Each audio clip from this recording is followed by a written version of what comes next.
오늘의 10분 말씀 누가복음 3장 1절부터 14절입니다. 전 본문에서는 소년 예수님이 성전에서 가르침을 통해 본인의 정체성을 본인 부모에게 드러낸 이야기를 다루었습니다. 오늘 이야기는 앞으로 예수님의 본격적인 복음 사역을 알리는 침례 또는 세례 요한에 대해 말하고 있습니다. 오늘 본문에서도 누가는 세상의 나라와 하나님의 나라를 대비해서 보여주고 있습니다. 그리고 용어 정리를 하나 하도록 하겠습니다. 저희들이 사용하는 세례나 침례는 그 의미는 동일한 것입니다. 침례교회 목사님들은 침례라는 단어를 사용 안 하면 믿음이 없는 것처럼, 그리고 다른 교단에 계신 분들은 침례라고 사용하는 것을 들었을 때에 왜 성경에 나와 있는 대로 세례라고 사용 안 하느냐고 반감을 가질 때가 있습니다. 우리는 더 이상 이 용어를 가지고 싸워서는 안 됩니다. 둘 다 의미는 예수님을 구주로 믿는 사람들의 결단으로 예수님께서 돌아가심이 내가 물속에 들어감으로 나의 죄가 씻겨내어지고, 그리고 물속에서 나옴으로 예수님의 길을 나도 함께 걸어가겠다라는 새로운 다짐이 담겨져 있는 것입니다. 참고로 전 침례교회를 섬기고 있기 때문에 침례라는 단어가 많이 익숙해졌습니다. 성경 원어는 뱁타이조라고 해서 물에 담그다, 즉 침례가 가깝습니다. 하지만 세례 또한 동일한 의미를 가지고 있기 때문에 침례를 사용하던 세례를 사용하던 그 단어가 중요한 것이 아니라 그 의미를 깨닫고 삶을 그렇게 사느냐가 더 중요한 것입니다. 오늘 침례 요한의 회개 선포에도 동일한 인간의 죄성을 지적하고 있습니다. 침례 요한은 물로 씻기는 그 자체가 죄를 없애주는 것이 아니라는 것을 강조하고 있습니다.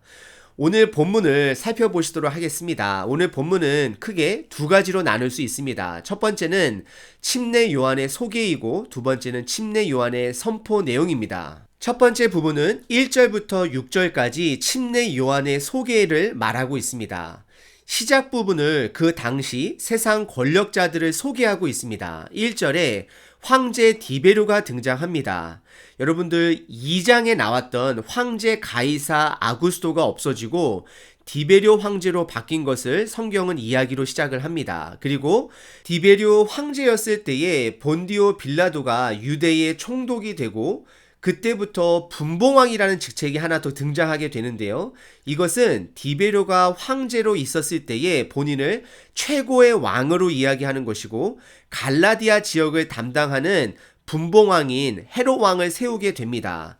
그리고 그의 동생 빌립이 이두레와 드라고니아 지역의 분봉왕이 되어 있고, 루사니아가 아빌레네의 분봉왕이 되어 있다라고 성경은 말합니다. 하지만 누가가 누가복음을 기록할 당시는 이들 모두는 서로 권력의 다툼과 싸움과 서로 살인으로 다 죽은 이후에 쓰여진 것으로 세상 권력의 허망함을 드러내고 있습니다. 그리고 2절에는 이스라엘 성전 안에 권력으로 인해 부패한 것을 보여주고 있습니다. 안나스와 가야바가 대제사장으로 있을 때라고 시작을 합니다. 대제사장은 한 명이 되어야 하지만 어찌된 영문인지 대제사장이 2명이 되었습니다. 이것은 누가가 그 당시 안나스와 가야바가 장인과 사위 사이였는데, 성전을 통해 얻어지는 금전적 유익과 권세를 유지하기 위해 가족들이 성전 제사장 직분을 남용한 것을 성경이 누가가 그것을 고발하고 있는 것입니다. 백성들의 죄를 해결해 주는 성전이 돈으로 권력으로 부패가 되어 있을 때에 2절의 중반에 보시게 되면 하나님의 말씀이 요한에게 임했다라고 성경은 말합니다. 그리고 3절에 요한은 회례의 세계를 전파하기 시작했다라고 이야기를 하고, 4절에는 이사야 40장 예언을 인용하며 침례 요한을 통해 예수님의 복음의 사역의 길을 준비하게 되었다라고 성경은 말합니다. 그리고 6절에는 침례의 목적은 모든 육체가 하나님의 구원하심을 보리라 라고 선포하며 예수님을 통해 구원이 이루어질 것을 선포하게 됩니다. 첫 번째 부분은 그 당시 로마에 수많은 권력자들이 있었고, 또 성전 안에 부패된 리더들이 있을지라도 하나님의 말씀을 가진 요한을 통해 말씀으로 오실 예수님을 준비하고 있습니다. 이것은 우리에게 앞으로 다시 오실 예수님을 우리가 말씀과 성령님의 도우심으로 그 복음의 삶을 살아내고 전파함으로 침례 요한처럼 부패된 이 세상에 빛과 소금으로 예수님의 길을 준비해야 함을 말하고 있습니다. 두 번째 부분은 7절부터 14절까지 침례 요한의 선포 내용입니다. 특별히 7절 침례 요한의 선포 내용은 아주 강하고 독하게 시작합니다. 침례 요한에게 침례를 받으러 나온 사람들에게 성경에서 말하고 있는 첫 마디는 독사의 자식들아 누가 너희에게 일러 장차 올 진노를 피하라 하더냐라고 강하게 침례 요한이 선포합니다. 만약에 현대교회에서 침례나 세례를 받으러 오는 사람들에게 독사의 자식들아 누가 너희에게 일러 장차 올 진노를 피하라 하더냐 한다면 어떤 일이 벌어질까요? 생각만 해도 참 그렇습니다. 왜 침례 요한이 이렇게 강하게 이야기를 했을까요? 그리고 침례는 어떻게 해서 시작이 된 것일까요? 우선 먼저 침례의 시작에 대해서 이야기를 하자면 이사야서 1장 16절, 4장 4절, 에스겔 36장 25절, 스가랴 13장 1절에 보시게 되면 너희는 스스로 씻으며 스스로 깨끗하게 하여 내 목전에서 너희의 악한 행실을 버리며 행악을 그치고라는 말씀의 표현들이 있습니다. 그리고 이스라엘 역사에서 이스라엘 마카비 왕조가 기원전 160년대쯤에 독립전쟁을 하게 되는데요. 그 이후에 몇 가지 파들이 나오게 되는데 예를 들어 바리새인파, 사두개인파 이런 파들 중에서 동굴에 들어가 구약을 복사하며 수도승처럼 생활하는 그룹이 생기게 됩니다. 이 그룹을 1세기 역사학자 요세푸스가 처음으로 에세네파라는 단어를 사용하게 됩니다. 이 에세네파들이 쿰란이라는 지역에서 공동체를 이루면서 거룩한 생활을 할 때에 이들의 정결 의식이 바로 구약의 말씀에 근거한 것처럼 씻는 행동, 매일 침례를 통해 정결 의식을 실시했던 것입니다. 그래서 침례 요한이 침례를 시작하게 된 것이고 지금 저희 세대에도 침례 또는 세례를 받게 되는 것입니다.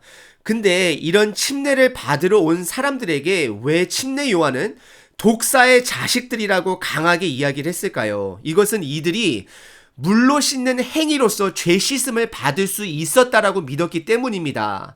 그래서 8절에 보시면 그들에게 그러므로 회개에 합당한 열매를 맺고 속으로 아브라함이 우리 조상이라 말하지 말라라고 말하는 것입니다. 이것은 너희들이 죄를 진정으로 깨달았으면 회개했으면 결단함으로 상징적으로 받는 이 침례나 세례를 통해서 이제는 실질적으로 죄를 제거하는 삶을 하나님의 뜻을 위해 사는 삶을 살아야 할 것을 촉구하고 있는 것입니다. 그리고 이런 가짜 회심 행동 앞에 9절에 보시면 도끼가 이미 나무 뿌리에 놓여져 있다 말하며 그들에게 진정한 회개를 하지 않으면 심판이 있을 것을 강하게 선포하고 있습니다.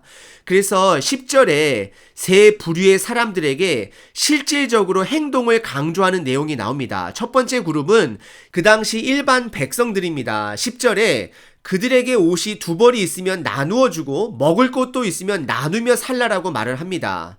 침례 요한은 예배 잘 드려라, 성전에 와서 제사를 잘 드려라, 말씀을 잘 묵상해라 이런 하나님과의 관계적인 면을 이야기하지 않습니다. 왜냐하면 진정한 회복은 진정한 열매로 드러나는데 그런 열매가 없는 것은 침례의 행위 그 자체로 구원을 받을 수 있다라고 믿는 그들에게 실질적인 회개를 촉구하고 있는 것입니다. 그리고 두 번째 그룹은 세리들입니다. 이들은 이스라엘 백성들에게 로마의 앞잡이 역할을 하는 자들입니다. 이들에게 정당하게 세금만을 부과할 것을 그리고 부당한 이득을 취하지 말라 말합니다. 그리고 마지막 그룹은 군인들입니다. 이들에게는 군사력으로 일반 시민들의 것을 강탈하지 말 것을 말하고 있습니다. 오늘 본문을 통해 우리가 생각해 봐야 하는 것은 나의 복음입니다. 우리는 흔히 역사 속에 나오는 영지주의자들을 이단이라고 말합니다. 하지만 우리 신앙 안에도 영지주의적 요소가 있습니다. 영지주의자를 간단하게 풍자하자면 나는 구원을 받았으니까 내 몸은 내가 원하는 대로 다 해도 나는 구원을 받은 사람이야 라고 부담 없이 죄를 죄로 여기지 못하고 죄 짓는 자들을 말하는 것입니다. 올바른 행위는 분명 우리를 구원시키지 못합니다. 하지만 진정한 회개는 진정한 행동을 드러나게 합니다. 특별히 전 제 자신에게 가끔 이런 질문을 던질 때가 있습니다. 신이라, 너는 선한 행동을 하는 것이 목사이기 때문에 하는 것이니 아니면 구원을 받은 것에 감사해서 하는 것이니? 우리들이 말하는 침례나 세례는 우리의 고백이고 상징인 것입니다. 그 자체에는 능력이 없습니다. 침례, 헌금, 예배, 선교, 구제 이런 모든 것들은 투자가 아니고 보험이 아니고 내가 믿기 때문에 드러나는 열매가 되어야 하는 것입니다. 그런 것들이 목적이 되어서는 안 되는 것입니다. 우리의 목적은 사랑이 되어야 하고 끝까지 온전하게 이룰 수 없는 그 사랑을 최선을 다해 성령님의 도움을 받아 우리가 이미 넉넉하게 받은 예수님의 사랑을 이웃들에게 나누며 이루어 가는 것입니다. 오늘 하루 저부터 침례 요한의 외침을 묵상하며 살도록 하겠습니다. 독사의 자식들아, 누가 너희에게 일러 장차 올 진노를 피하라 하더냐. 아멘.